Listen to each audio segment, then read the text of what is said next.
Bigfoot, Dogman, Jersey Devil, and others. Are they real? Figments of our imagination? Or the most cleverly disregarded reality of all time? Come into the cabin. Let's sit down and find out together. Hey guys, welcome back to the cabin. I'm Robbie. I am Johnny. Yep, and we have no Norm tonight. Norm's on the wambulance again. The Band-Aid mobile. Band-Aid bus, always. How you doing, Johnny? Well, I'm glad to see some daylight. Yeah, got all the animals fed before the sun went down. That's it. Even cooked a pizza on the pit boss. Wow, you just full of accomplishments today, ain't you? I'm an overachiever. All right, Johnny. We're going to talk about something tonight I think it's real fun. Me and you both are movie buffs. So we're going to talk about, we found this website, it's called Film, and they have rated the top 50 Bigfoot movies of all time, according to them. I don't know what the parameters were, but I'm not going to say I completely and totally agree with this list, but we're going to go through the top 15 and just, we'll read the synopsis and discuss a little bit about it and see if we agree or disagree. What do you think? That sounds good. All right. So, without further ado, let's get into it. And at number 15 on their list is Bigfoot at Holler Creek Canyon in 2006. The story is friends cross paths with Bigfoot while vacationing at a cabin in the woods. Imagine that. Good premise. Yeah. Monster, your guess is as good as mine, as one extremely brief glance aside, the creature is only seen from behind.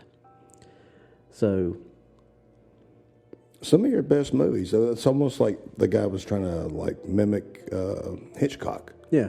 Well, and you never know what the situation is like in Jaws. It worked, but the shark was only in 10 minutes of the movie for total.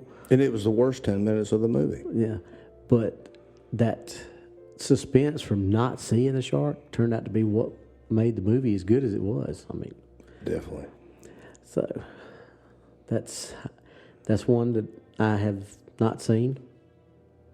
So actually, looking through this, there's quite a few of them here that I hadn't seen. I thought I'd seen a good chunk of them, but But coming in at number 14 is one that I have seen, one that you need to see, The Legend of Boggy Creek from 1972. And that is, in my opinion, should be number one. It shouldn't be this far down the list, but there again, I don't know what the parameters that they used for the ranking system was. But the story is, various encounters with Bigfoot in rural Arkansas are dramatized, complete with a narrator who grew up around dim parts. I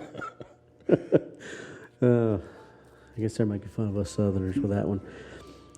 Monster has a dark mass, typically in the distance and or out of focus, but that's typical of Bigfoot anyway. Which, I don't think me and you got a chance to talk about this, but we discussed the theory on Deus Ex Machina that maybe the reason everything is fuzzy and out of focus is because of those clear hair shafts. That's cool. Mm-hmm. So why not? Little sidebar, but that makes sense. You take a picture of it and it's reflecting light, it's going to look that way. Autofocus would be all jacked up. Mm-hmm. Yeah. Something to think about. So, Boggy Creek, The Legend of Boggy Creek's first real Bigfoot movie that I ever saw, scared the living daylights out of me because I saw it after I had my first encounter as a kid. And I think a lot of people that watch this movie for the first time that believe in Bigfoot, I think it goes a long way to making you feel like you're not crazy. Yeah. And, because it's just typical people. It's not made up Hollywood stuff. All of these sightings that they talk about in the movie are documented. And for an independent B movie creature feature, it's actually done pretty well. So, I can't wait to see it. You need to see it, and I'm pretty sure you can get it on either Tubi, or some of those streaming services like that. YouTube has it. Yeah, It's just I live in Boggy Creek, so I have like zero. I have negative cell signal. There is that. So You got this movie's 51 years old. mm-hmm. I can't wait. 2 years older than me. So then next is the sequel to Return to Boggy Creek, Return to Boggy Creek from 1977. I think there was a little bit of truth in this one, but I think there was a little bit more Hollywood involved in this one As usual. because there's actually a story to it. 3 kids are trapped in a swamp by Bigfoot and a wicked storm. So I think they put a little bit of... And it's got Mary Ann in it, so it's got to be good. Oh, yeah. Just don't have the professor and Ginger, but... Professor, not so much. Yeah, Ginger. The monster, as with the legend above, he's pretty much only seen out of focus or through the trees. And, you know, 1977, it's not like they had the most, you know, stellar visual effects during then, so, or back then. So, you know, for what it is, wasn't bad. I've actually seen this one. Nowhere near as good as the first one. First one is far superior. But there was actually... How much money did they throw at the second one? It doesn't say. I don't know. I think they put a lot more money into that one to try to capitalize because they wasn't expecting the first one to do like it did, and they put a lot more money. I don't know if it was a lot, but they put a lot more money into that one. I don't know if they recouped their money. I would think they probably did, at least over time. Well, they got Mary Ann when she was at her peak, so she didn't work cheap. No, I'm sure not. She was fresh off the island, wasn't she? Yes. There was actually 4 or 5 of these Boggy Creek movies. The last one, I think, was in 2010. Tyler, will you see if you can look up that timeline of Legend of Boggy Creek and see what it is while we move on? So, I'm pretty sure it was a 4 or 5 movie stretch, and one of them, the last one was probably in 2010 or somewhere along those lines. All right, moving on while we're waiting on... Tyler was saying there's 3 of them.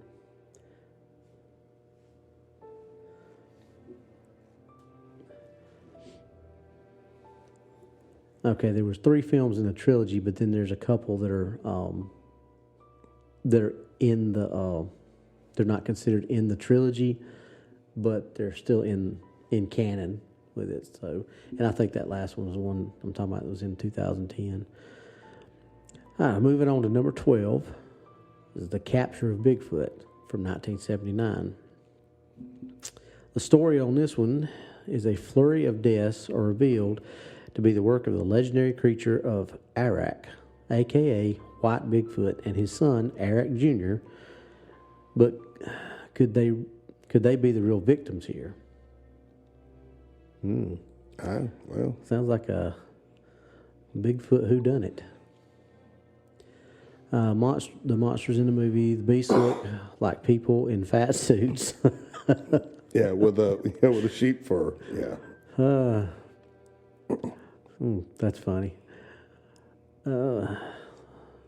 Entertainment. Bigfoot may look goofy and lack flair in his killings, but there's some fun to be had here as poachers in the town and the sheriff work to find the creature, while the locals enjoy some disco dancing. Hey, what's a Bigfoot movie without some good disco dancing, right? That's just not what you expect to see in a Bigfoot movie is disco dancing. I don't think Redbox is going to carry this. Probably not. I just don't see this being a red box edition. You're probably going to find this in the box out behind the store, the green box. Yes. The big green box. Moving right along to number 11, the first in the top 15 to be produced outside of the 1970s is The Sighting from 2016. The story is a year after several teens are slaughtered at a lake house. More carnage comes when two friends are attacked on the back road by multiple Bigfoots. Sounds ominous. I like the multiple. You can't just have one. Yeah, Bigfoots, not big feet. Or Bigfoot. Or something like that. The monster, despite their numbers, we don't get any real good look at the beasts. And the brief glimpses we do see, they look like hobos. I guess Bigfoot can be hobos too. A homeless Bigfoot. Yeah. Wouldn't all Bigfoots technically be homeless? They're houseless, not homeless. Okay. Because they live in the woods. Okay. There you go. Good point. They're houseless. The entertainment value in this and budget limitations get in the way more than once, most notably with the creatures, but it goes well beyond the expected narrative to deliver some interesting story turns.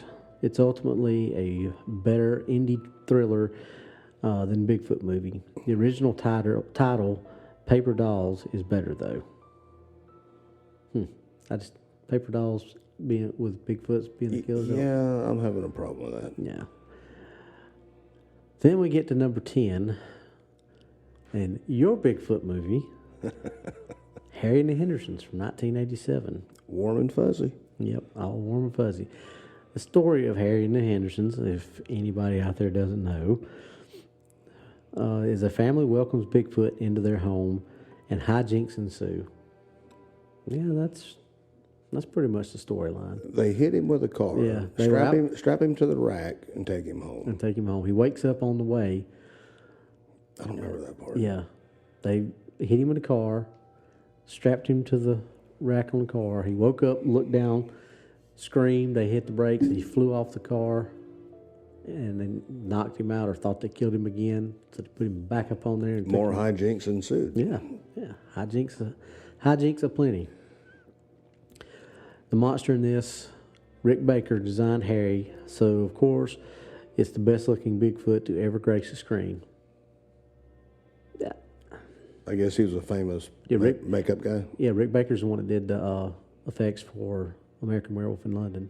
Ooh. Started out doing The Howling, and then they hired him. He got hired off The Howling on the American. Yeah, Rick Baker's very famous as far as. That's light years in tech right there. The way all his effects were. Yeah, if you think of, there's only a few people that are as good or better than Rick Baker, like Stan Winston, people like that. That you start getting into, when you start talking Rick Baker, you start talking about the top level, the elite, when it comes to practical effects in a movie, especially in a horror movie. Cool. So, entertainment. This is perfectly okay family film, held aloft by Baker's Bigfoot and a fun cast, but that pretty much sums it up. The antics are familiar, the comedy is slight, and it's ultimately fairly forgettable outside of Baker's handiwork. It's probably the best option to share with the kids, though. So, yeah, Harry and the Hendersons. I mean, the only thing that would have made it better is if John Lithgow played the banjo somewhere in the movie. Yeah, that would have worked. Little Deliverance reference. I don't know about all that. I just know he can play the hell out of a banjo. Yeah. He was in Deliverance, wasn't he? Not John Lithgow. I was thinking he was. No. Burt Reynolds, John. Ned All Beatty. right, you're up. Tyler cast of. He's working on it. Yeah, it was Burt, Beatty, Oh, I'm thinking of John Voight. John Voight. Yes. He don't play the banjo. Nah. Was that right, John? Okay, yeah. I was thinking John Voight when we were talking about John Lithgow. Yep. All right, moving on to number 9, Cry Wilderness from 1987. Another one I've never seen, but Story: a boy and his Bigfoot drink soda and help protect the forest wildlife from bad attitudes. Mystery Science Theater did a thing on this. It said, and that had to be a classic Oh, for Mystery yeah. Science Theater to touch it. Yep. The monster is a big guy in a big suit and an expressive face. Now, that's an interesting. Like you said, yeah. MST3K did an episode. So it must have been pretty cheesy for them to be able to do one on it. So moving right along to number 8. Johnny, you want to take this one, or you want me to keep on, or what? Well, Letters from the Big Man. Okay, from 2011. A scientist heads into the woods to collect samples and get over a recent breakup. But in addition to the meditative calm she's seeking, she also finds the Bigfoot. Oh, God. This got to be a peach. Yeah, he looks fantastic with an impressive size and tangible feel to his presence and appearance.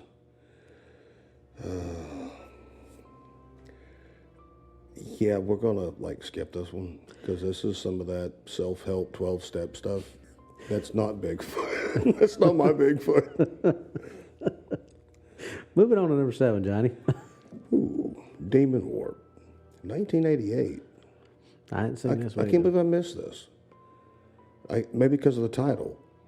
If it had Bigfoot in the title, I would go get it. I would search it out, but Yeah, Demon Warp does not jump out to me as a Bigfoot. no, you just think of a terrible sci-fi movie or something.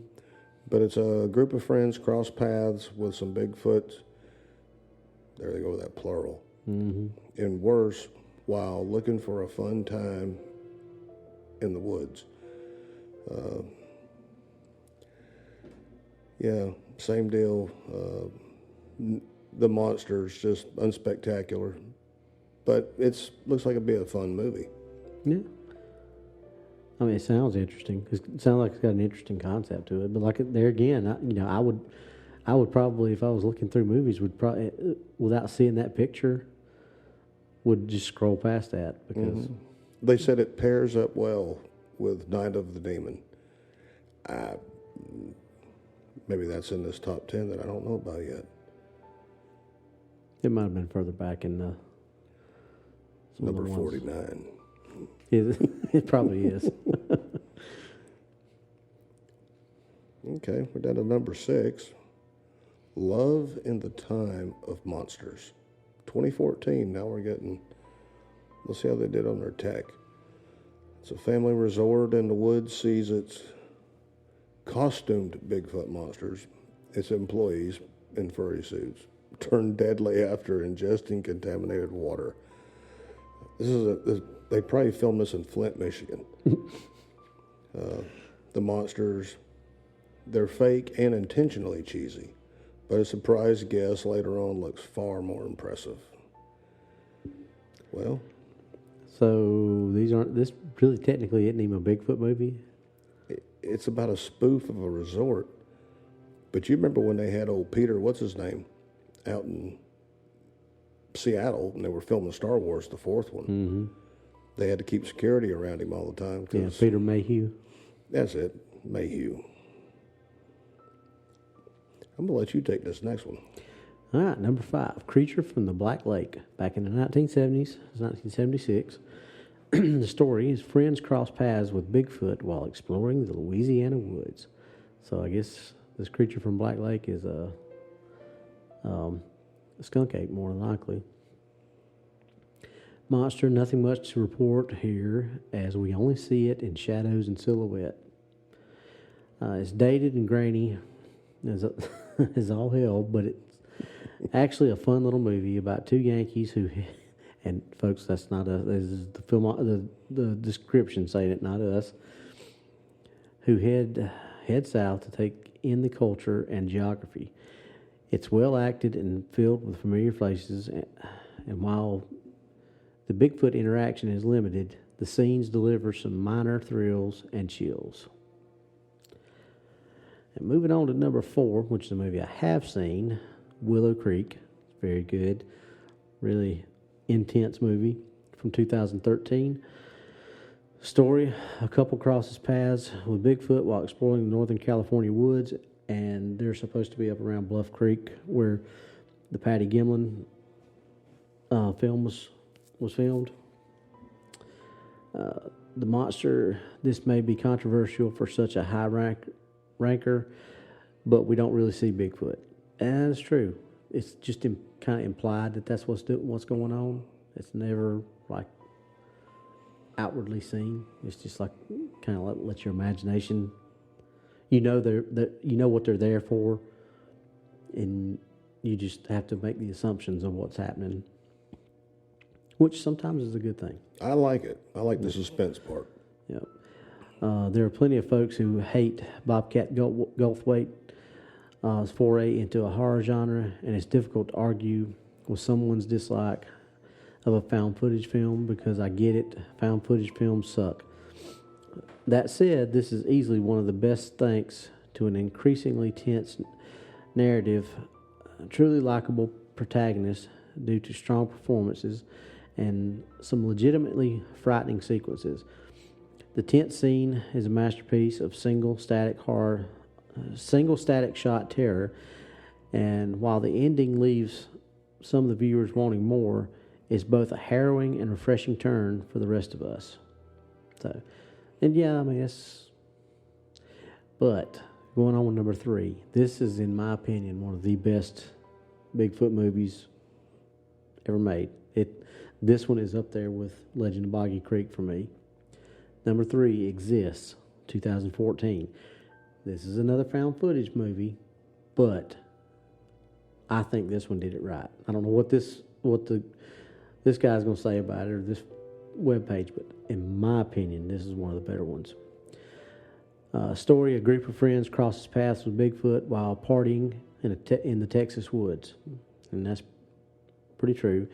Monster: he's easily the second best looking Bigfoot on the list after Harry. There again, agree with that one. With a quality job on both makeup and costume, and that was another good thing about this. Most of this was practical effects. I think, if I'm remembering correctly, there was a little CGI in it, but for the most part, it was practical, which I know you feel the same way I do. That's pretty important. Yeah. Entertainment value. Eduardo Sanchez steps up his game from the Blair Witch Project to deliver 2 rarities in one. It's somewhat effective found footage film that only commits some of the typical subgenre errors, and it's a terrific slice of action horror. The Bigfoot hauls ass with an intense ferocity, and his every step making for some scary sequences and a pair of adrenaline-filled chases.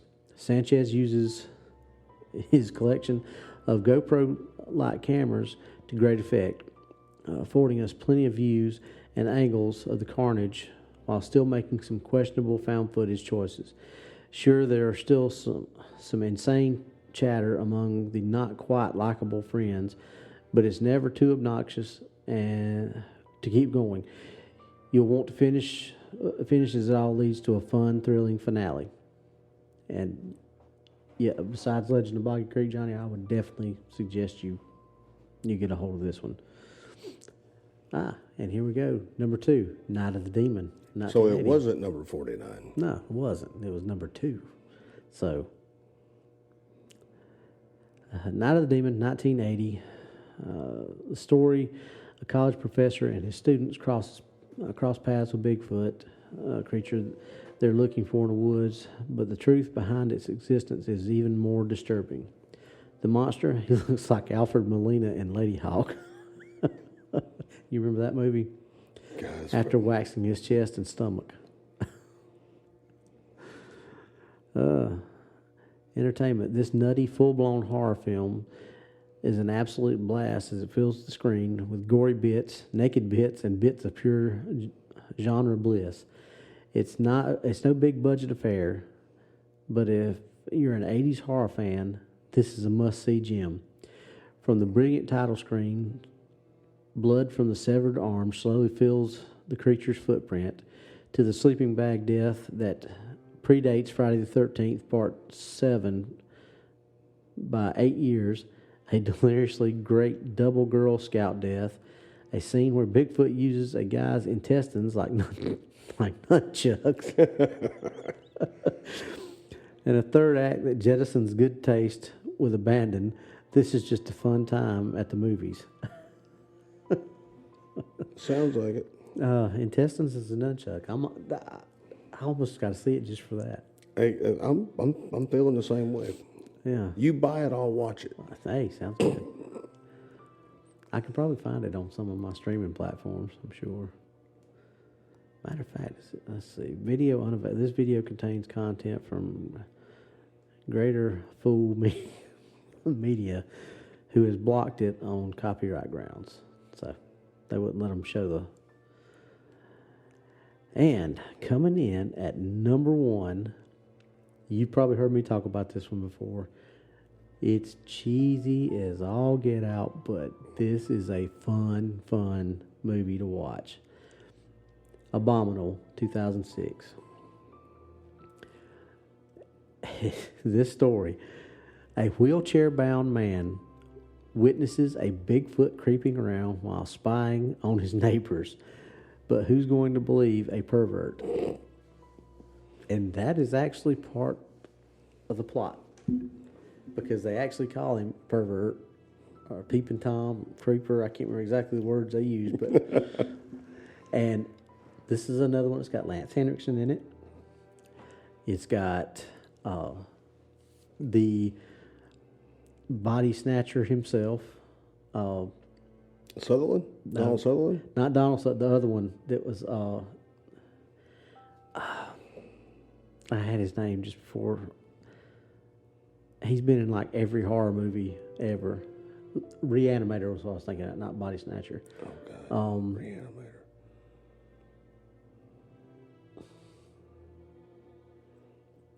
When I saw it said the monster looked like Jack Elam, you had me sold right there. It's got, like I said, Lance Henriksen's in it. D. Wallace Stone is in it. You know, D. Wallace Stone was in The Howling, was E.T.'s mom, was in Cujo. I mean, it was in The Frighteners with Michael J. Fox. She's pretty much a staple when it comes to horror movies and things like that. There's a lot of people. Jeffrey Combs is who I'm trying to think of earlier, the Reanimator. Jeffrey Combs has been just. He's a terrific character actor, but he plays a pretty funny little part in that movie.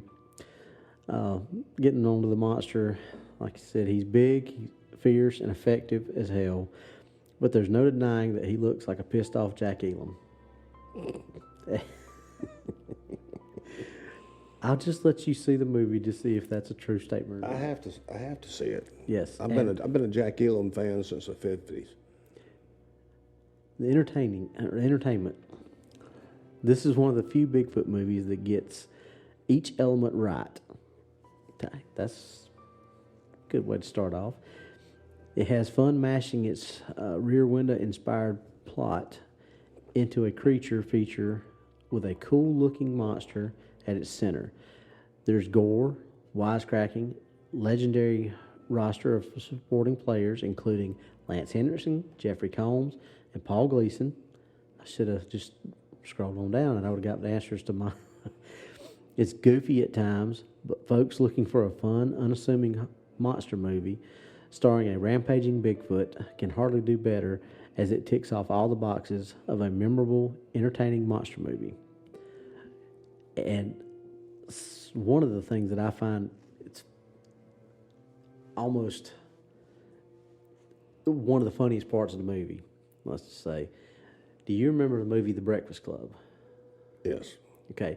Do you remember the principal in that movie? Yes. Okay. You remember the attitude he had? That's where the bull get the horns. Yeah, that guy. Okay, that guy plays the sheriff in this movie, and he plays the sheriff with the exact same attitude that he had as the principal in The Breakfast Club. Just a hard ass. Yes, but you cannot look at him and not see him, because there's a line. Oh, hey there, Pally. Don't you go getting too fast with that. I mean, it's just like he plays it exactly like he plays the principal in The Breakfast Club. I think it was kind of a tongue-in-cheek nod to that character. I think he was trying to see who would pick up on the fact that he was playing it identically.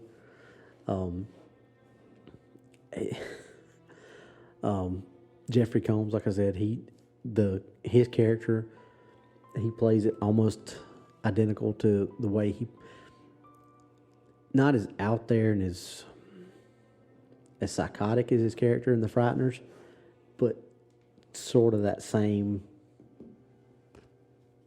edge to him, I guess. The Frighteners. I saw that one time. That was Stephen King, right? I think Stephen King directed that. No, Peter Jackson directed that. But Stephen King wrote it. I don't know. I'll have to check and see.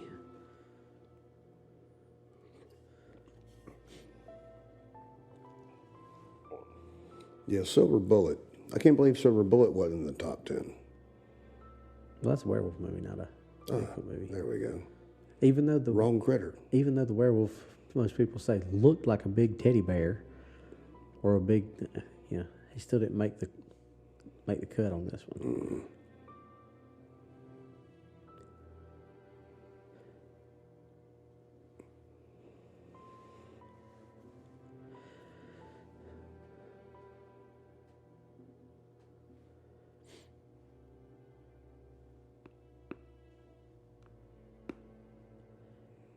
According to this, The Frighteners is a 1996 supernatural comedy horror directed by Peter Jackson and co-written with Fran Walsh. Cool. I know I've seen it. Yep. Jeffrey Combs and D. Wallace Stone are both in that movie too. That's what's kind of cool about that one. Also got the legend himself, R. Lee Ermey. But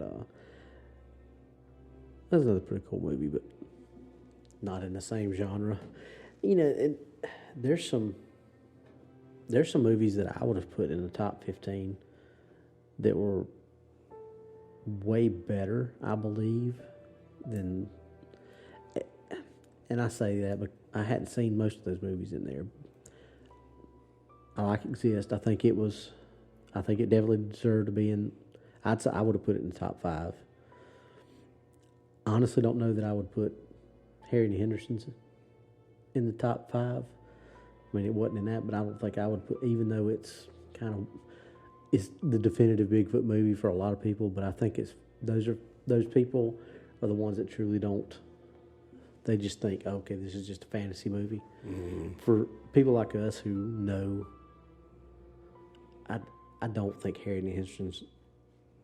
It's not that, you know what I mean? It's not that edgy. This shows what Bigfoot really is. This is just a cutesy little warm and fuzzy movie, like you like to say. Yeah. I mean, it's a good movie. Don't get me wrong, but as far as you could replace Harry with just about any other mythical creature, and it works. Yep. Yeah. You can't do that with movies like Abominable and Exist, things like that, because it's so specific to what they are. Harry and the Hendersons, you could have made that. I mean, you could have made it a bear. Yeah. And it would have worked.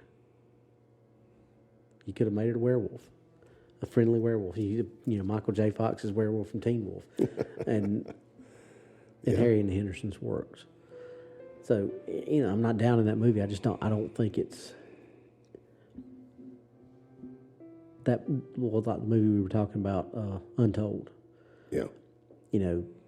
I don't think that works if you got anything other than like a savage Gugway, Janoskwa, something like that up in the woods chasing people around. That'd have been interesting. Yeah.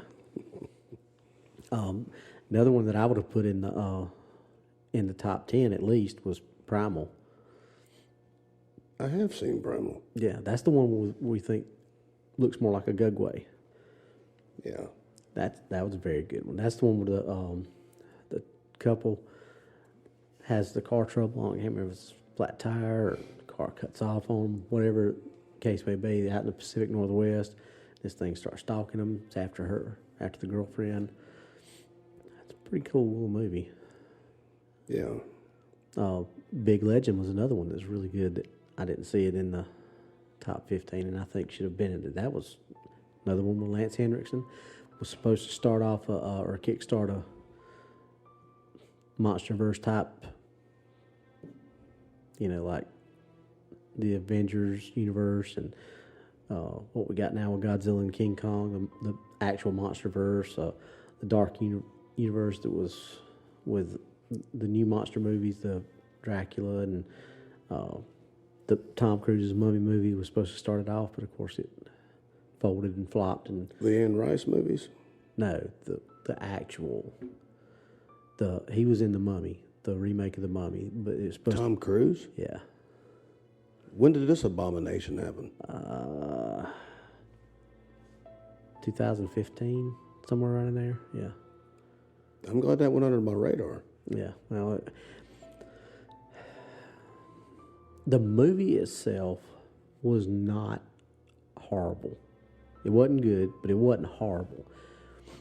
But they got too caught up in trying to show that it was tied into everything. Instead of just doing the movie and making the movie about the Mummy and establishing that character and telling that story, halfway through they start showing that how it's tied in. They even went so far as to put the Book of Amun-Ra from the Brandon Fraser trilogies to try to show that it was tied into those. That's in there. They're in this big, not a warehouse, but a big laboratory, I guess, for lack of a better term. And they're walking through and look, and it's just they're ham-fisting. They tried too hard. Yeah, they tried way too hard. Was it better than the Brandon Fraser movies? Oh, no way, shape, fashion, or form was it better than Brandon Fraser's movies. The only reason that the Brandon Fraser movies of the Mummy didn't is because Tomb of the Dragon and Emperor just strayed away from the mythology. Going, not saying that that's not something they couldn't have visited, but the Mummy should have stayed in Egypt. It was always Egyptian mythos. It was never anything else. And then they want to try to go to China all of a sudden and bring this, the Dragon King with all his little porcelain army or whatever, clay army or whatever you call those, terracotta. That's what I was trying to say. That's the reason I didn't like. They were jade. Yeah, They were jade. the jade soldiers, and that's the reason I didn't like the Brandon Fraser movies. That one put enough bad taste in my mouth to cover all the other ones. Yeah, the Brandon Fraser, the first two, were very enjoyable. I liked the first two. Arnold Vosloo does an amazing job as Imhotep, and that was something I kind of liked too. They swapped. See, in the first one, Imhotep was kind of the good guy, I believe, and the Mummy was a different name. But Arnold Vosloo did an excellent job. I just didn't like all the one-liners. Yeah. The Mummy was never a comedy. Well, I think But they were trying. Brandon Fraser is not a serious. He's I think that's why they did a few things like that. But I think it worked because they didn't try to go completely this way or completely that way. They walked that line in the middle. So by doing that, I think what they did worked. And obviously it worked because it was probably one of the highest grossing movies that came out at that time. And people loved it. yeah. It skyrocketed his career. And had the third one done a little bit better, they were already in plans for a fourth one. But what stopped that was the third one falling flat. Because I just watched a documentary on that the other day, and and another big thing with that one is Rachel Weisz was in the middle of doing some other stuff, so she couldn't come back and do her reprise her role as Evie. So they got Maria Bello from Coyote Ugly, and not that she was bad. She just everybody was used to Rachel Weisz, and everybody liked her character. Tyler said the cartoon was better than the movie. Yeah, the third movie was very, very forgettable. I mean, the first two were really good, minus the bad CGI from when the Rock came in the second one is the big scorpion thing that just was horrible. Yes. Minus that CGI and that one, the first two movies were really good. But we kind of went down a rabbit hole. We have definitely derailed. We don't charge extra for that. No. Y'all got that for free. That deep dive into the Mummy series. So now Johnny's got a new movie he's got to look to see if he wants to watch or not watch. With the Tom Cruise version of the Mummy. Oh God, I'm glad I have no signal at the house. Yeah. The Mummy is actually played by Tyler. What's the girl's name that played the Mummy in the new movie? Can you look that up for me? Okay. It's a female. Oh, no, I might watch it now. Yeah, see? Because some crusty old Egyptian dude just doesn't cut it.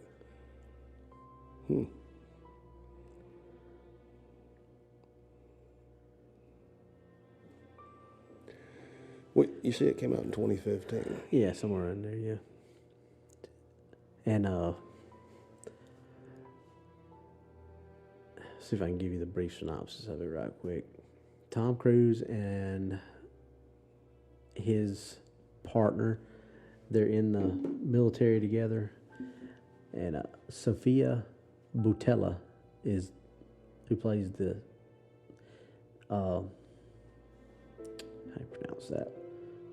Amanette. We'll go with that.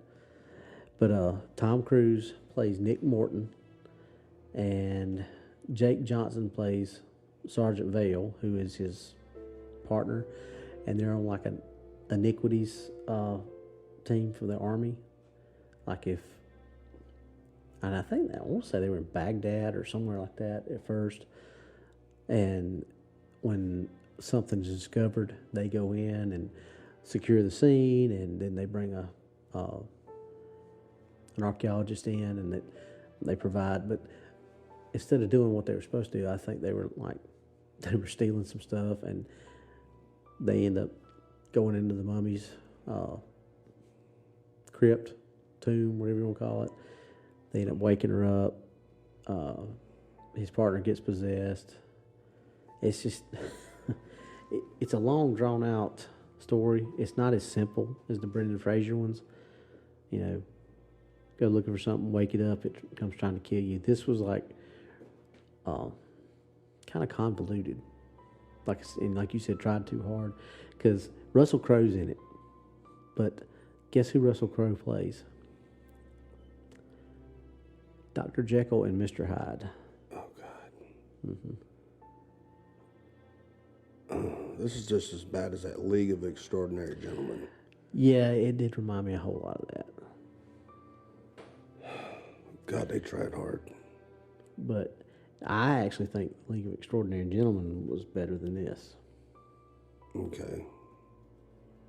I actually own League of Extraordinary at the house. It's semi-entertaining. Yeah. I mean, if it's got Sean Connery in it, it cannot be that bad. I mean, how bad can it be with Sean? Even though that was the movie that made him never act again, apparently, because he was never in another movie after that. That between him and Petta Wilson, I mean, they carried it. Oh yeah. Now, was it Tony Scott? Not Tony Scott. Tony Curran, I think, the one that played the Invisible Man. He's a good actor. That was Tony Curran that played the Invisible Man? I think that's the guy. If that's the one I'm thinking of, he was also in the Underworld series. He played. Yeah.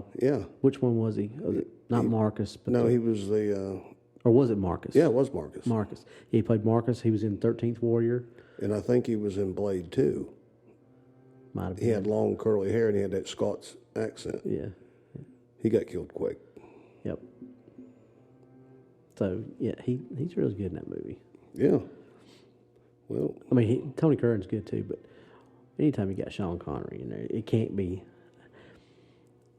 There's only allowed to be one really, really, really, really bad movie with Sean Connery in it, and that's already happened. Highlander 2, the Quickening. no, that was terrible. Yeah. So that's the only. There's only allowed to be one really horrible, terrible depravity of a movie with Sean Connery in it, and he already used it up when he agreed to be in Highlander 2. So we're gonna say League of Extraordinary Gentlemen was a good movie. Yeah, who was, what was that movie? Medicine Man. Yep. Everybody hated Sean Connery after that because he had to have lobster every night. I need lobster. Yeah, it was Tony Curran. He played Priest in Blade 2. Yep. Yep. Anyhow, I think we've nerded out enough on this. Yeah, that was a good little episode. No, yeah. And we stayed on track for most of it. Now I got more stuff to watch. Yeah. See. Well, if they ever get fiber across my road, we'll be good. Yep. All right. Well, Johnny, you got anything else?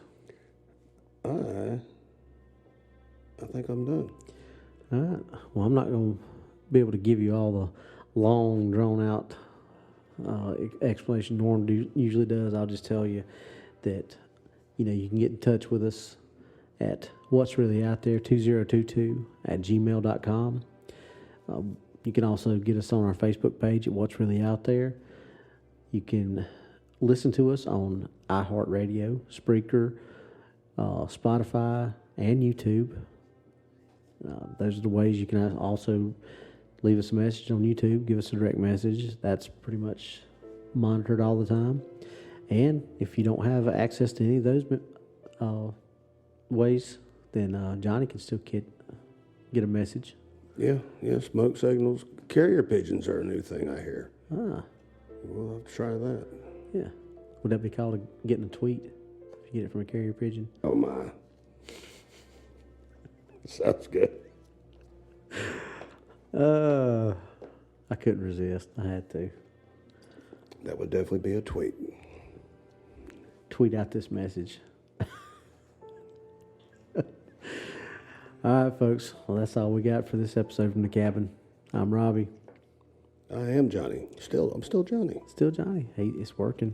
Hey, perseverance pays off, buddy. Well, I'm good with that. All right. We'll see you next time, folks. Bye. Bye.